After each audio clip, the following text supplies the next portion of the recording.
Assalamu alaikum. This is Abdul Anur Abid and the last four digit 1019. Today I am going to present the Intel 8255 Programmable Peripheral Interface, commonly known as the PPI.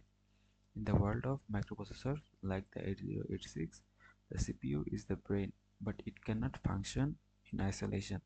It needs a way to talk to the outside world like keyboards, display, sensors, and etc. This is where the 8255 comes in. It is a parallel interface chip designed to bridge the gap between the high-speed CPU and external peripheral devices. In this presentation, I'll explain the internal architecture of this chip, its pin configuration, how we control it, and the different modes it uses to transfer data. Let's start with the internal architectures. As you can see in the diagram, the 8255 interacts with the outside world through 24 input and output pins. These pins are grouped into three 8-bit ports: port A, port B, and port C. Port A contains an 8-bit output latch and an 8-bit input buffer. It is generally the most powerful port. Port B is similar to port A and is used for standard input-output tasks. Port C is the versatile one.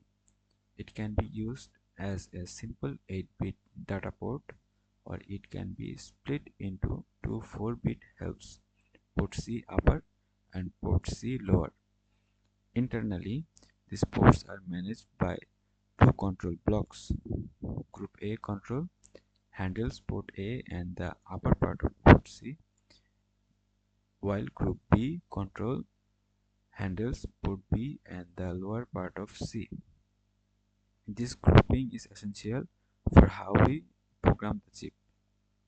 Here we see the pin configuration of 8255 in its standard 40-pin DIP packages. The pin on the left side, D0 through D7, are the data bus pin that connect directly to the microprocessor's data bus for transferring data and control words. The control signal like read, write, chip select, and reset are also located here, managing the communication flow. On the right side and bottom, you can see the 24 port pins PA0 to PA7 for port A, PB0 to PB7 for port B, and PC0 to PC7 for port C. These are the pins that physically connect to external devices. So, how do we tell port A to be an input and port B to be an output? We do this using the control word register. This is an internal 8-bit register that acts as the setting menu for the chip. When the CPU sends a byte to the register, it configures the hardware instantly. The most critical bit here is D7, the most significant bit. If D7 is 0, the chip enters BSR mode, bit set reset mode. This is used only to switch individual bits of port C on or off. If D7 is 1, the chip enters IO mode or input output mode, which allows us to configure the ports for data transfer. The remaining bits D0 to D6 are then used to set specific ports to enter input represented by a 1 or output represented by a 0. Once we have selected input output mode, the 8255 can operate in three distinct ways depending on the complexity of the task. First is mode 0, basic input output. This is the simplest method. There is no synchronization or handshaking. The CPU simply writes data to the port and the device takes it. Second is mode 1, stored input output. This is used when we need coordination.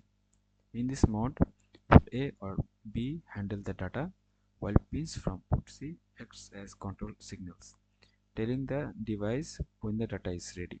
Finally, mode 2, bidirectional bus.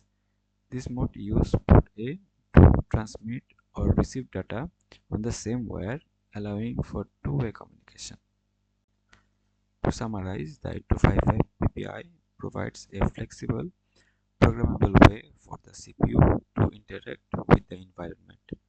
By mastering its control word and operating modes, we can interface almost any digital device with a microprocessor. Thank you for having patience. Assalamu alaikum.